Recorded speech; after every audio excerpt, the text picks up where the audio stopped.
आज की इस वीडियो में हम बात करेंगे रिकर्जन के बारे में।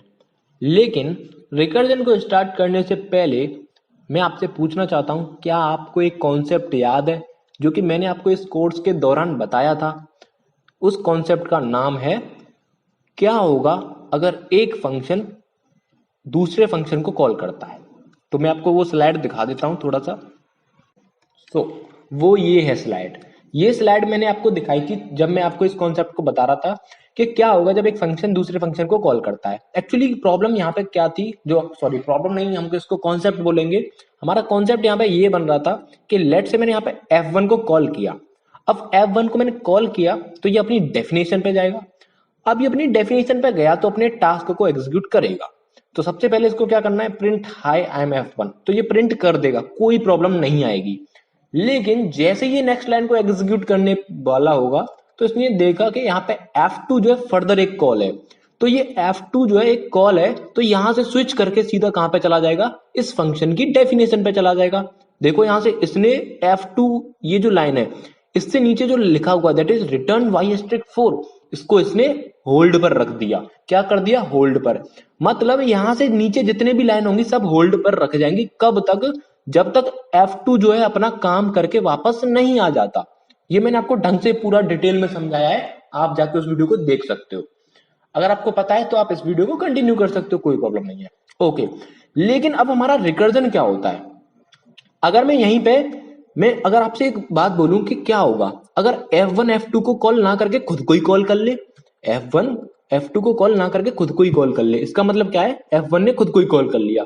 इसी को बोलते हैं रिकर्जन। अब आपको याद होगा, अब यहां से डेफिनेशन क्या बनती है कि अगर कोई फंक्शन अपने आप को ही कॉल करे तो सर वो रिकर्जन होता है। अगर कोई फंक्शन अपने आप को ही कॉल करे तो वो रिकर्जन होता है। इसका मैं आपको एक एग्जांपल दिखाता हूं।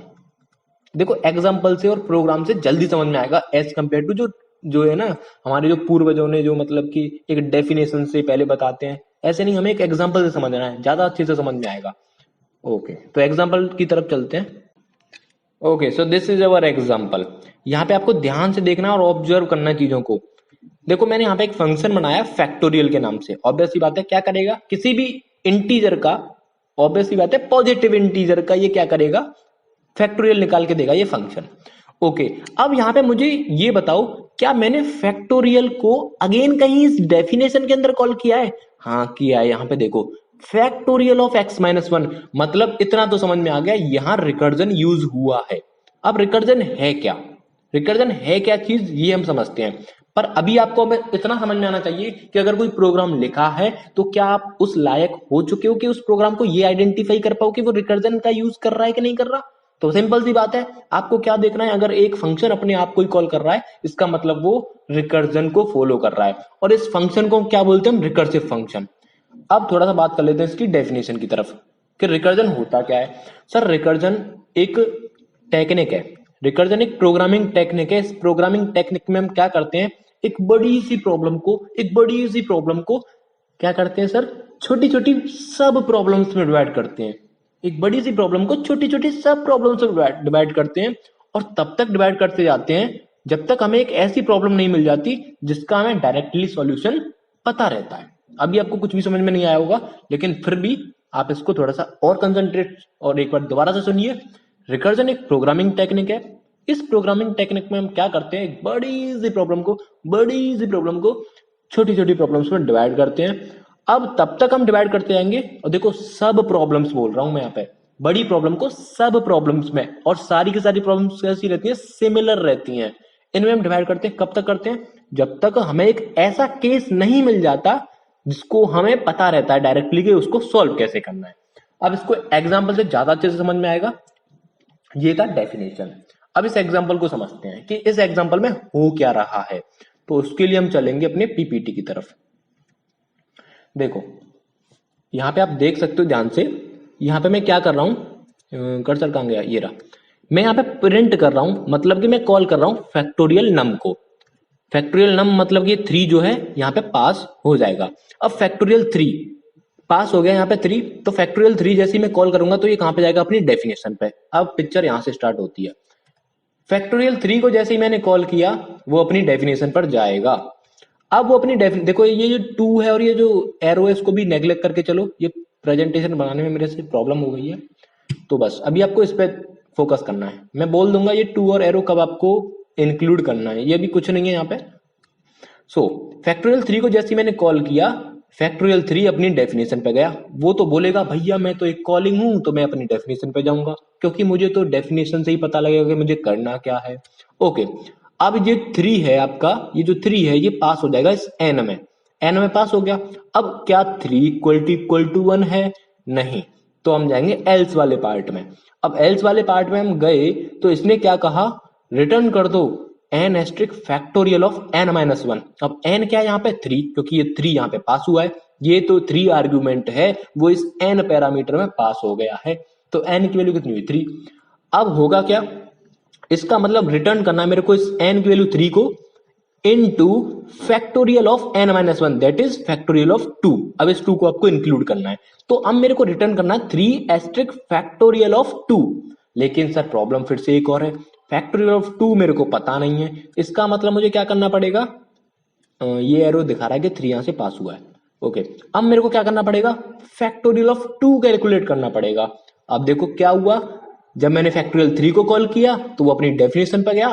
अब भैया फैक्टोरियल अपने आप को फिर से कॉल कर रहा है, फैक्टोरियल अपने आप को फिर से कॉल कर रहा है, तो यही तो रिकर्जन है। अब फैक्टोरियल 2 क्या करेगा, अपनी डेफिनेशन पर जाएगा। ये जो फैक्टोरियल 2 है अपनी डेफिनेशन पर जाएगा। अब ये जो 2 है वो एन में पास हो जाएगा। अब क्या 2 इक्वल टू 1 है? नहीं, तो हम क्या करेंगे, रिटर्न करेंगे 2 asterisk factorial of 2 minus 1, that is इधर 2 एंड इधर फैक्टोरियल ऑफ 1।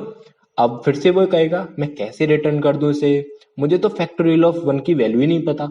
तो फैक्टोरियल ऑफ 1 की वैल्यू निकालने के लिए फिर से ये अपनी डेफिनेशन पे जाएगा, न्यू कॉल। तो अब वो चेक करेगा फिर से, क्योंकि एन की वैल्यू 1 हो चुकी है, क्या 1 इक्वल टू 1 है? हाँ। अब मैंने आपसे क्या बोला था, एक बड़ी प्रॉब्लम थी दैट इज फैक्टोरियल ऑफ 3, मैं उसको ब्रेक करता गया। यहाँ पे देखो 3 एस्ट्रिक फैक्टोरियल ऑफ 2 छोटी प्रॉब्लम बन गई।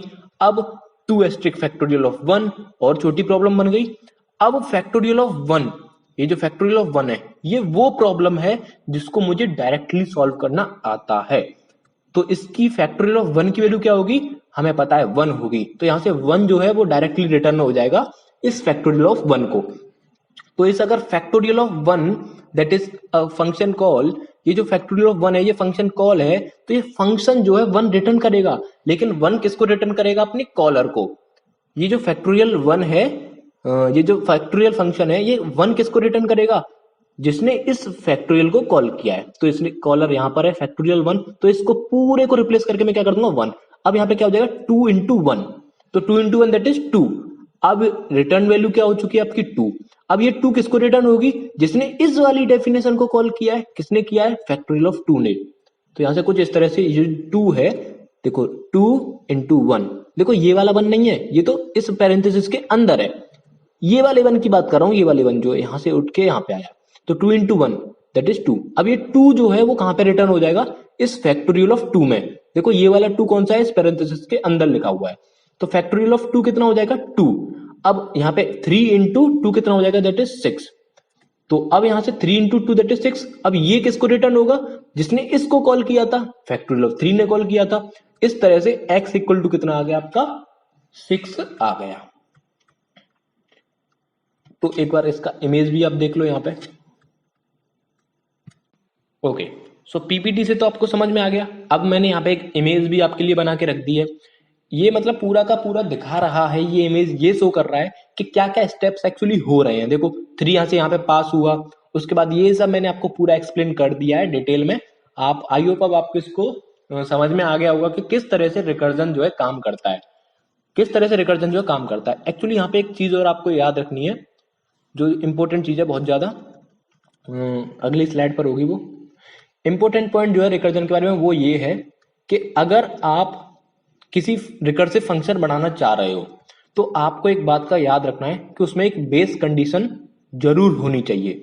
अगर बेस कंडीशन नहीं होगी तो सर आपका फंक्शन अपने आप को कॉल करता रहेगा इनफाइनाइट टाइम।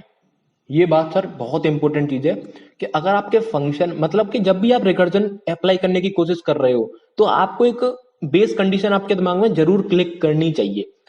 बेस कंडीशन तो आपको लिखनी ही पड़ेगी। अगर आपने बेस कंडीशन नहीं लिखी तो आपका प्रोग्राम जो है जो आप सॉरी प्रोग्राम नहीं, आपका जो फंक्शन जो है वो अपने आप को इनफाइनाइट टाइम्स कॉल करता रहेगा, कॉल करता रहेगा, कॉल करता रहेगा बस। तो ये आपको याद रखना है कि आपको एक बेस कंडीशन जरूर से ऐड करनी है। सो एक बार कंक्लूड कर देता हूं मैं, पूरा का पूरा कंक्लूड कर देता हूं। रिकर्जन क्या होता है? रिकर्जन एक प्रोग्रामिंग टेक्निक होती है जिसमें हम बड़ी प्रॉब्लम को छोटी छोटी सब प्रॉब्लम्स में डिवाइड करते हैं। एंड इसमें होता क्या है कि एक फंक्शन जो है वो अपने आप को ही कॉल करता है। इससे पहले हमने देखा था कि अगर एक फंक्शन किसी दूसरे फंक्शन को कॉल करेगा तब क्या होगा। तो अब हमने देखा कि फंक्शन अपने आप को ही कॉल करेगा तब क्या होगा। तो सर वो रिकर्जन का केस बन जाएगा। अब हम बात करते हैं वो फंक्शन जो आपका क्या कर रहा है, अपने आप को कॉल कर रहा है, उसका हम स्पेशल नाम रख देते हैं, that is recursive function. So recursion आपको टेक्निक अच्छे से समझ में आया होगा। आज की इस वीडियो में इतना ही, और ये एक एग्जांपल है, इसको भी आप ध्यान से समझो। तो आज की इस वीडियो में इतना ही, मिलते हैं नेक्स्ट वीडियो में। अगर आपको वीडियो अच्छी लगी हो और आपको रिकर्जन क्लियर हुआ हो तो आप वीडियो को जरूर से लाइक करना। इसके बारे में हम और अच्छे से बात करेंगे और डिटेल में कुछ एग्जांपल्स और लेंगे नेक्स्ट वीडियो में। तब तक के लिए टाटा बाय बाय।